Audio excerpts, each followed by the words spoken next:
Danisa Hernández Oces, escritora, periodista y magíster en gerencia social por la Universidad de la Frontera, oriunda de la mítica comuna de Carahue, ha dedicado parte importante de sus escritos a esta bella zona de la Araucanía. En el café conversaremos sobre su libro de cuentos Cuando hay barro gana el Plaza, que narra distintas historias de un club de fútbol de la denominada comuna de los Tres Pisos. Bienvenidas y bienvenidos a El Café.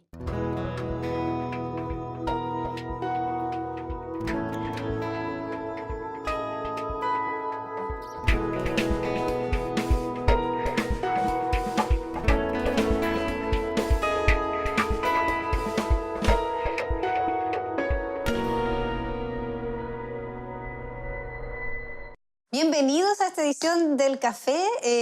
Estamos con Danisa Hernández, periodista. Bueno, ustedes ya la vieron en la presentación y que nos trae un libro entretenido. Es una lectura entretenida y además rescata historia y rescata costumbres de una comuna muy emblemática acá en la región de la Araucanía, la comuna de los Tres Pisos. Danisa, Carahue. bienvenida. Gracias, Miriam, por la invitación. Muchas gracias. Oye, Danisa, cuéntanos un poquito sobre cuando hay barro, gana el Plaza. Hablemos del Plaza. El Plaza es, me imagino, un equipo tradicional de la comuna de Por Carahue. supuesto. El Plaza es uno de los equipos más emblemáticos del pueblo. Fíjate que en el libro siempre hablo del pueblo, ¿ah? Y a veces menciono Carahue, porque el pueblo representa a los pueblos en el país, en Chile, en la región. El valor de ser de pueblo, las dinámicas sociales que se viven en el interior de los pueblos. Tú eres de Carahue. Por supuesto. Y dentro de eso, yo creo que el principal valor agregado de todo el libro es su condición de pueblo. Y que lo escribió alguien de ese mismo pueblo también. El Plaza, claro, efectivamente es un club que es como de los importantes dentro de los 4 o 5 clubes más emblemáticos y evidentemente se generan clásicos locales que son como a nivel criollo, así como la Chile y el Colo y el Plaza con el Audax. Ese era el gran clásico que había. Entonces, finalmente decidí a través de la literatura rescatar la historia del club, pero confrontarlos con ese equipo, que eran... Sus rivales... Exacto. Durante todos los relatos. ¿Ah? Es una colección de varios cuentos que terminan finalmente, 17 cuentos, son en el partido del siglo, que es el partido más épico que Carahue pueda presenciar en la historia del pueblo y es a muerte entre ambos clubes. Entonces, muy entretenido. Oye, contemos de esos 17, vamos, antes del final, digamos, porque no lo vamos a contar, pero sí relatar un poquito, pero para llegar a ese partido hay 16 cuentos. Exactamente. Cuéntanos, están todos vinculados, po. Claro, cuéntanos de esos cuentos, alguna historia que sea como más representativa a lo que vamos a llegar, digamos. Sí, por supuesto. Bueno, el libro tiene eso, que te engancha desde el principio al fin. Y eso me lo han dicho varios lectores, a la gente le gusta, lo ha disfrutado muchísimo. La gente del pueblo, imagínate el valor para el caragüino, tomar un libro en sus manos donde lo abre y ve personajes que son reales. Bueno, dentro del libro aparecen muchas historias y todos los personajes que están ahí son reales. Están ficcionados, les cambian los nombres, les cambian algunas características, pero son ellos, o sea, desde el locutor de radio del pueblo, que todo el mundo lo conoce, claro. El cartero, el comerciante ambulante, el fotógrafo del club, las barras, los hinchas, y empezáis y lo más entretenido es que vais vinculando gente del pasado y del presente, gente que está muerta, que eran como emblemáticos jugadores de esos clubes, con gente que está viva y que en torno al tema de la temporalidad era imposible que se hubiesen juntado en la cancha, que se hubiesen encontrado en la cancha de barro. Pero yo los juntaba en la literatura, porque finalmente todo se recicla. Y se puede hacer. Y era muy entretenido, muy entretenido. Yo disfruté mucho escribiendo libros. Tenéis muchas historias. Por ejemplo, del Coño Sarabia, que uno de los integrantes del Plaza. A todo esto la familia Sarabia es como una suerte de caballeros templarios del club, o sea, lo resguardan a tal nivel que se vuelven casi sectarios un poco en lo que es el club. Y Coño, en la historia yo cuento cómo él, que era un defensa más emblemático y de los mejores de Carahue, deciden armar toda una treta falsa para meterlo preso el día antes del partido porque no se fuera a tomar. para que no se embriagaran y llegara con caña al partido del siglo. Y es muy simpático porque la historia es real. Yo la ficciono y le pongo un poco más de literatura, más de color, más de realismo mágico. Pero ahí complota entre el alcalde, el jefe del retén de carabineros, los dirigentes del Plaza, para poder armar una falsa puesta en escena para capturarlo la noche antes, que se iba al bar más emblemático del pueblo, que es el Rehue. Y cuando está a punto de alzar la copa con destilados, que era aquí la batería como la de pisco y las 4 bebidas, Claro. interviene la policía y le dice, don Coño Sarabia, de acuerdo al decreto tanto municipal, está prohibido, poco más que era casi como ley seca, antes del partido Antes del del siglo. Y lo vamos a detener. Y ahí Coño se separa violentamente del bar y empieza a correr por las calles del pueblo. Entonces yo empiezo a describir Carahue en esa persecución policial. Y es muy entretenido, es muy entretenido. Finalmente está en el calabozo. Se llama En el calabozo el cuento, que está basado en una historia real, pero está ficcionado, evidentemente. O sea, ocurrió que efectivamente, efectivamente a él fue así, así, le hacían un operativo especial para que Exactamente. pudiera jugar. Mira qué importante era el equipo para Sí, el absolutamente. Además que se va generando toda una efervescencia en torno al partido del siglo. Como todos los cuentos te llevan para allá, irremediablemente hacia el partido del siglo. pueblo. Estás pensando en el partido del siglo. Claro, entonces el pueblo estaba expectante, se arreglaba, se ¿Y producía. por qué era el partido del siglo? Es que era un clásico entre el Audax y el Plaza. ¿Ese partido del siglo en realidad era el partido una vez al año se jugaba? ¿O? Claro, era un torneo. Es que en el fondo que en la literatura como que no hay claridad un poco. Todo se mezcla por los planos, los espacios, la historia. Tú leí y te podís situar medianamente en la historia, pero de repente vi gente que sobre todo el que es caragüino, y, oye, yo lo veo todos los días pasar, el ambulante, y este caballero se murió hace 30 años atrás o 20 años atrás, pero están juntos. Entonces la gente como que ahí se pierde un poco en la temporalidad. Se mezcla el pasado con el presente. Uno puede jugar con eso.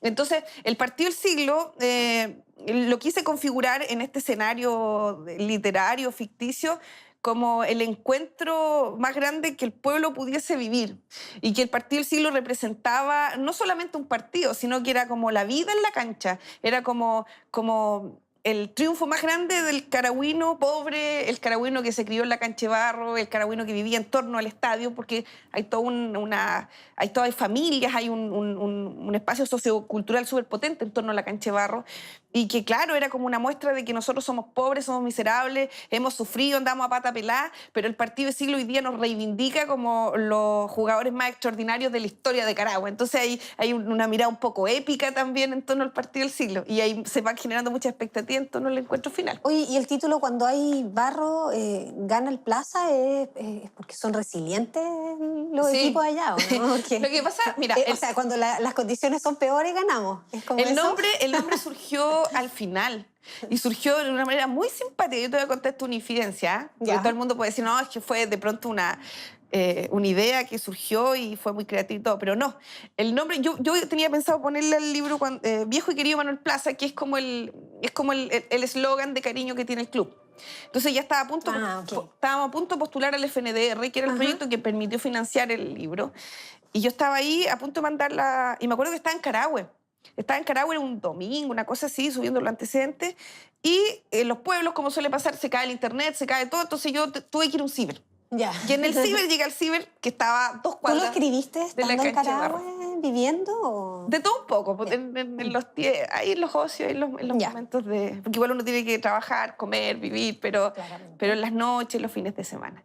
Y cuando fuimos cuando fui para enviar el proyecto que permitiera financiar el libro, dije, ya chuta, ¿cómo le pongo al libro? Si no tenía idea, o sea, tenía todo pensado el proyecto, tenía algunos cuentos en la cabeza y todo, pero ¿cómo le pongo el proyecto?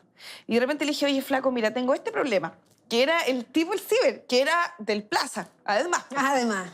Y me dijo, pucha, Dani, empezamos a pensar y a construir entre los dos. Fue como dialogante, fue casi hermenéutico lo que pasó ahí, porque yo le decía, el Plaza, la cancha de barro, el Plaza, el barro, el Plaza gana, y ahí surgió. Pues, y él me dijo, cuando el barro gana el Plaza. Y yo le dije, maravilloso el nombre, y lo pusimos finalmente y quedó ahí. Somos con ese nombre. Y claro, porque tiene que ver con el tema del ñeque, de de que el barro hace que evidentemente el moverse en la cancha sea más complejo. Claro, son que dificultades adicionales. Exactamente, y que el Placino, como se crió ahí, jugó a patapelá ahí, es más pobre que el Audax, entonces no es tan fifí, no tiene quizás las condiciones ideales para jugar. Tenía más ñeque, más músculo, más cuádriceps para poder patear con fuerza. Oye, en esta descripción de Carahue, ¿cómo describes tú? ¿Desde tu infancia o desde lo que hay ahora, Carahue? Carahue un poco de todo. Yo creo que, mira, yo conversé con mucha gente para escribir el libro, pero esas conversaciones eran de manera muy espontánea en los partidos de fútbol. Yo iba todos los domingos al fútbol a ver los partidos y me sentaba con los viejos próceres, por los que están hoy día de espectadores y que alguna vez brillaron en la cancha. Entonces ellos iban contándome la historia y ahí iba hilvanando un poco con todo, con lo que existe hoy día, con lo que existió ayer, con las conversaciones, con el presente, porque Carahue es una ciudad que está detenida en el tiempo, o sea... de hecho, uno llega y se nota Sí. en los paraderos de micro, es como un Valpo chico, yo Sí. siempre lo digo, y es como muy místico. Además que es una ciudad de muchos artistas, mucho escritor, mucho pintor, mucho poeta, porque Carahue te provoca eso. Es una ciudad muy evocante, muy nostálgica. Es un pueblo pobre, por excelencia. Yo siempre lo digo, que está rodeado de pino y eucalipto en una ciudad, en una región donde la costa está completamente aparte del desarrollo. Pero más allá del análisis o la crítica social o lo que digan, no sé, pues, la encuesta, la CACEN, en fin, Carahue tiene esa magia, tiene esa pobreza, tiene ese folclore, esa semi-ruralidad, ese afán por beber vino, los bares, tiene toda una mística, y eso también provoca que surjan artistas de manera espontánea en esos lugares. ¿Cuánto tiempo estuviste tú preparando este libro? ¿Lo tenías pensado de antes? Yo me imagino que llegaste al Mira, fue al todo- gobierno regional a tocar sí. la puerta con la idea ya media pensado, ¿no? Fue muy gracioso, ¿ah? Porque yo un día estaba en la ropa americana del pueblo, en la esquina ahí del pueblo, ya mirando ropa americana, y el dueño de la ropa americana, porque siempre hay un local de todo allá, es amigo mío, el Chito Hidalgo. Siempre lo recuerdo, incluso en el día del lanzamiento, y estábamos conversando, y el Chito se pone a conversar con otro, que eran del club, los archienemigos del Plaza, el Audax. Y empiezan a hablar y evocar. Yo estaba mirando ropa y empiezan a evocar un partido así, pero con emoción, vibrante. Y yo lo empiezo a escuchar, pues. Ya, y me empecé a meter en la conversación y ellos empezaron a contar la historia y listo. Entonces, en esa misma conversación me acuerdo que estábamos ahí en el mesón y yo tomo un lápiz y un papel y digo, ya, toma. Hazme la ordenación de los jugadores más emblemáticos del Audax, del equipo contrario al Plaza, vivos, muertos, mézclalos a todos en la cancha, no importa, pero los defensas, los centrales y la Como gente para de la hacer el equipo creación, ideal. exacto, a los más emblemáticos, los mejores en cada puesto. Ah, mira. Y él llegó y empezaron a dibujar pues, con el otro Escamilla y empezaron a conversar. Oye, sí, podríamos poner a este, otro, etc. Y después dije yo, ya, ¿qué hago con esto? Tengo que enfrentarlos con otro equipo, el Plaza. Y ahí, un día en la calle también me encontré con el dirigente del Plaza y le pasó una hoja y un papel. Él me miró y me dijo, realmente es como, ya señorita, usted está un poco loca, pero no importa, ya le hago el dibujo. Pues y me hizo el mismo ejercicio. Y así que ahí me senté un día y en Facebook empecé a hacer como relatos cortos y empecé a contar una historia del partido del siglo, le puse a la historia. Y ahí empecé a tirar como un párrafo corto y de pronto como que toda la gente empezó a aprender con la historia. Y miré de repente mi celular y tenía como 20 solicitudes de amistad o 30 de los equipos, del Audax, del Plaza. Habían compartido en sus muros la historia. Estaban tan expectantes de que yo siguiera con el cuento. Ya en la segunda parte ya hay más, y mucha gente siguiendo, muchos likes, muchos compartir. Ya la gente empezó a hablar por interno. Dani, nosotros estábamos expectantes de que gane el partido del siglo en nuestro club y la cuestión. Y en la calle me paraban. Mira, se generó. Y me emplazaban y me decían, y yo no quise contar el final. Y me emplazaban y me decían, nosotros exigimos de que usted termine tiene el que ganar el cuento Plaza. y que gane el Plaza o que gane el Audax, en fin. Y ahí yo dije, sí, ok, voy a contar el final, pero no aquí, en un libro. Y ahí fue a hablar con el club y ahí postulamos al proyecto y todo lo que significó el proceso también, por el tema de igual pololearse un poco a los cores y contarle un poco que esto era real, que esto es lo que queríamos construir y hasta que finalmente logramos el financiamiento. Y es también, bueno, indistinto de que sea una ficción, es historia de lo que estamos hablando y en otro capítulo ya conversábamos precisamente de lo poco que sabemos de la región. Tu libro igual viene a aportar, Sin duda. a mostrar también la comuna a la región y al país. ¿Por qué no decirlo? ¿Tienes visualizado llegar a otras regiones con el libro, no? Mira, este es un proyecto que lamentablemente ha acotado desde el punto de vista de la génesis del FNDR, porque la postulación implica tiraje limitado y tiraje que no se pueden vender. Tenéis que regalarlo. O sea, Ok. fueron un tiraje de 1000 ejemplares que le entregamos al pueblo. O sea, para mí yo lo hice pensando, esto es un regalo para mi tierra. Yo nací aquí, jugaba en esta misma cancha, vivía a 2 cuadras de ahí. Y es un regalo para ellos, así que lo lanzamos en la cancha de barro, que además que fue muy simpático eso porque ¿Y llovió ese día o no había no barro? hacía mucho frío, pero había barro, había mucho barro. Siempre había barro. Fue en agosto. Y yo lo hice a propósito porque quería que la autoridad o la gente que bajara el lanzamiento sintiera el rigor del barro, o sea, el frío, la niebla, el peso del barro, toda la carga emocional que tiene la cancha de barro, que está igual a la cancha que yo describía. Está igual. Y la gente va a disfrutar de un libro que recorre Carahue. Entonces yo hablo de la plaza, hablo del puente, hablo de las villas, hablo de la dinámica del cementerio. Entonces te vas encontrando con personajes, te vas como encantando un poco con ese pueblo que tiene tanta historia y es tan simpático. Sí. Y lamentablemente no podemos decirle a la gente quién ganó, pues hay que leerlo. Sí, pero mira, ¿sabes qué? Yo quisiera... no puedo contar el final, pero el final, el partido del siglo es muy entretenido porque cierra hacen entrar los equipos, yo empiezo a relatar cómo entran los equipos, las barras cómo se empiezan a comportar, el arquero porque se arma una tole-tole en la mitad del partido, queda la escoba, después empieza a caer lluvia, empieza a llover, se suspende en algún momento, hay mucha tensión, pero siempre el plaza, bueno, yo los configuro como los héroes, pues, y los audinos como los enemigos, sí, porque tiene que haber un villano en toda la historia. Claro. Pero también El antagonista. realzo mucho al Audax, porque el Audax era gente que no eran en una ciudad donde todos éramos pobres, el Audax era menos pobre que el Plaza, entonces tenía posibilidad de poder comprarse chuteadores, poder comprarse mejor equipo, ir a probarse los equipos en Temuco. En cambio no, por Plaza no. ¿Y por qué tenía más recursos? Claro, pues eran hijos de gente que era un poco más acomodada. Entonces, no, por los placinos no, por los placinos eran los placinos. Pero ese Audax es también de Carahue.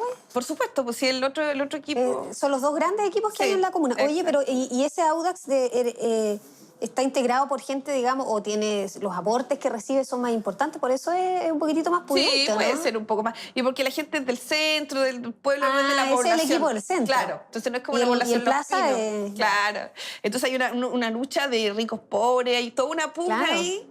Sí. Y los coyotíes, eso se les llama al Audax, porque su uniforme eran como escarolados aquí, que era como un efecto veneciano que con el lavado generaba que fueran muy puntiagudos. Entonces, eso le da cierta distinción y ellos miran con displicencia también al resto de los jugadores. Pero no, una muy linda experiencia. ¿Y la cancha físicamente está en el centro? ¿O Está al- en el mismo lugar donde está inspirado el relato, en el Estadio Viejo, así se llama, que es un recinto público, municipal. Creo que se le concesionó a algún en particular ahora, pero está igual. Pero ¿está en el centro o está en los barrios? Está en los barrios, está en donde está la población de Los Pinos, ahí está como instalada.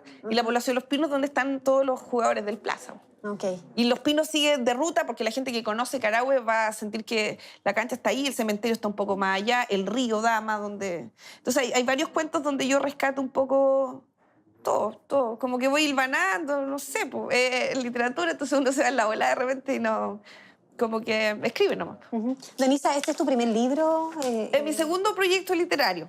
El año 2013 participé de una iniciativa muy bonita que la hice a través de INDAP en Santiago, que significó escribir un libro de cuentos de emprendedores de la región, que también tiene ilustraciones, tiene dibujos de niños, y ahí recorrí toda la Araucanía fascinándome un poco con el campo, con la ruralidad y con el esfuerzo de querer salir adelante. Entonces ahí hicimos una edición muy bonita también, que se entregó en todo Chile de manera gratuita, y los derechos de eso sí son de INDAP, no eran míos. Yo era quien recorría, quien conversaba con los viejos, quien construía las historias. Pero sí, fue un bonito proyecto. Fue un bonito proyecto ese. ¿Y para el futuro? Siempre hay muchas cosas, hay muchas ideas. Tengo con una amiga que es antropóloga, nos gustaría, quizás este año se pueda ir configurando, nos gustaría trabajar en el tema de migratorio en la Araucanía. Y queremos generar... Que es un tremendo tema, Sí, además. por supuesto, además que está en la palestra y todo. Sí. Y queremos generar, no sé si alguna publicación o una publicación y una exhibición en alguna galería de arte porque ella es fotógrafa. Entonces, yo aportaría con el relato y ella con la fotografía antropológica de un proyecto que estamos ahí evaluando, viendo cómo podemos darle una vuelta, financiarlo evidentemente a través de alguna entidad y poder montar algo así, pues. Pero sí, siempre están las ganas de escribir. Mi idea es poder seguir escribiendo del pueblo y que en algún momento, porque ese es yo creo que igual es un objetivo súper ambicioso, ¿eh? Pero decir, yo quiero que Carahue lo conozcan por mis libros y que venga gente de todo Chile y por qué no de otros lugares a conocer esos lugares que describo con tanta pasión, con tanto afecto, con tanto cariño, porque en mi tierra ahí nací, ahí me crié, ahí está mi familia, es mi terruño, es mi territorio. Uh-huh. En este afán, digamos, yo me imagino que tú tienes una forma de cómo describirlo, ¿no? ¿Cómo lo describes tú a una persona que no lo conoce? Carahue, me refiero. Carahue. Oye, es como una pregunta, es que le describo tantas veces. Creo que es una ciudad... Pero tú ya lo tienes como personificado en algunos aspectos, yo ¿no? creo que Carahue es un pueblo mágico, primero. O sea, uno parte de la premisa de que en Carahue suceden cosas que en el resto de los lugares no suceden. Además que... Por ejemplo... que la gente se pierda en la plaza, por ejemplo. Y también lo relato en el libro. Y la gente ¿Por qué se pierde en la plaza? Hay todo es que lo más una teoría. Sí, no, pues tiene que ver con eso, con el tema de la cultura. O tema, por ejemplo, cuando te hablan del culebrón, yo encuentro gente que me habla del culebrón y me dice, Dani, y el culebrón es así, surge de esta manera y tú tienes que alimentarlo con leche y todo. Y me lo hablan así como una afirmación, no es como una leyenda, no, es como esto es real, esto es verdad, esto sucede. Lo mismo que en la plaza, porque la gente se extravía, porque, bueno, según la historia hay unos túneles que son túneles de españoles que crearon para ocultarse un poco de los mapuches. ¿Ah, sí? ¿En la plaza? Sí, y que hay un tremendo embunche y una brujería muy grande sobre el pueblo que hace que la gente se extravía. ¿En la plaza? En la plaza. Y hay mucha gente que se ha extraviado. Mucha gente se extravía en la plaza. Sí. Es decir, se desorientan. Sí. ¿Qué les pasa? A mí me pasó una vez. De hecho, incluso igual es súper surrealista lo que estoy diciendo, es un poco objetivo, pero la gente se extravía. No había escuchado eso, pero oye, es un buen gancho para ir a probar, ¿eh? Extraviarse en la plaza. Y además que es un pueblo muy festivo, es muy dinámico, es muy de fiesta, es muy de Bueno, sentir a sus muertos, de amar a su gente, de celebrar los matrimonios. Todos son pequeños eventos ahí. Y, por ejemplo, cuando se muere alguien, la gente pide permiso en sus pegas. Yo escribí un texto hace tiempo que se llama Cuando se muere un caragüino, y que fue muy sentido, porque se murió un caragüino muy querido. Y ahí lo escribí. Y claro, la gente del campo, ponte tú, riega, guarda sus animales y se va al velorio, al funeral, porque los caragüinos somos súper solidarios en la muerte. O sea, estamos ahí con el que muere. O en términos políticos, ahí es súper polarizado. ¿Sí? Es odio casi como el fútbol. En la política es lo mismo. Entonces, los vecinos se agarran de las mechas, literalmente, se pelean, se enfrascan porque por política. Por política, por fútbol, por amor, por desamor, por problemas de falda. Sí. Entonces, todo es muy intenso ahí, porque el caragüino tiene esa naturaleza. Es como de palabra empeñada, es como... Y todos son buenos para la chicha, po. Y eso encuentro eso es lo más extraordinario de Carahue. Es increíble que en Carahue te sirven un vaso de vino como tiene que ser, hasta arriba, y te lo sirve alguien. Pues eso es muy simpático también, es muy simpático. Hay mucha dinámica social. Creo que Carahue tiene un tremendo potencial, no sé si productivo. Yo hoy día, porque uno conoce la región, conoce otras comunas donde hay desarrollo productivo, desarrollo económico, pero Carahue tiene algo que no tiene nadie más, que tiene que ver con su historia, con su gente, y ese es el valor de Carahue. Yo creo que ahí es donde se tiene que apuntar en el desarrollo de políticas públicas para el pueblo. Para mi pueblo, donde yo nací, claro. Uh-huh. Oye, Danisa, volvamos un poquito al libro, volvamos a los protagonistas, y me imagino que uno que es el que cruza toda la historia, ¿o no? Sí, por supuesto. Coño Saravia. El coño que es el que hace el gol también, el gol. Está ahí, por supuesto. Sí. De hecho, ¿Qué le gustó cómo lo personificaste, no? Coño un personaje, un hombre en la realidad. Es un hombre de muy pocas palabras, incluso está ilustrado. Las ilustraciones del libro son de mi querido amigo Caco Delgado López, que le voy a mostrar esta grabación también. Y sí, está personificado él, un poco de su naturaleza, un hombre de muy pocas palabras, medio esquivo, pero muy sincero, muy honesto, muy transparente. Es gente muy sencilla también, la gente que está en la historia. Y es gente muy real, Es muy real, es gente muy real, es gente muy, muy humilde, muy sencilla, muy soñadora. ¿Cómo es el Carahue en general? Hay un capítulo que es creo que es la historia del Audax, la de los músicos ambulantes. Ahí rescato toda la historia del Orfeón de Carahue, que eran todos placinos, y esa noche antes del partido, o la anterior, la noche del viernes, porque el sábado no se podía salir ni tomar ni nada, había como toque de queda en el pueblo, según el libro. Ellos van y pasan por afuera del bar del Audax, que es el dueño y pasan como con miedo y todo, y terminan en el prostíbulo del pueblo, que es la Boite 2000, así se llama, bueno, hasta el día de hoy se llama así. Y terminan en ese lugar, y luego entran los del Audax ahí, casi se agarran, y ahí va hilando historia, va hilando muchas cosas. Es muy entretenido, fue muy entretenido para mí el ejercicio de escribirlo, y para que es caragüino también leer algo así, leer algo tan extraño, por cierto, porque la gente está acostumbrada, no sé, que los libros que salen de las comunas son eso, son una mirada sociopolítica, cultural, no sé, muy formal. De investigación, claro. de historia o de otras áreas del conocimiento, pero claro, ficcional. Sí, digamos. Es como plantearle un disparate, y un disparate entretenido y que prende. Y yo creo que esa fue la clave del éxito del libro, que llegara a muchas personas. Llegaron cerca de 150 personas al lanzamiento del libro. Mira. Fue una actividad multitudinaria. ¿Y llegaron más placinos o llegaron más? Llegaron de todo. Llegó el presidente Audax, incluso hicimos un reconocimiento a los jugadores más emblemáticos de ese día. Vino el alcalde. O sea, se aprovechó de también darle un espacio, un reconocimiento a esa historia que igual, por lo que tú señalas, es importante para la gente. O sea, sin duda, incluso no solamente los hitos oficiales. Placinos que están en Santiago hace 20, 30 años, que leyeron el libro y lloraban amargamente. Entonces, de emoción. No, tremendo proyecto. Mira, ¿sabes qué? Yo creo que un desafío interesante a futuro podría rescatar el tema de los mineros de Santa Celia.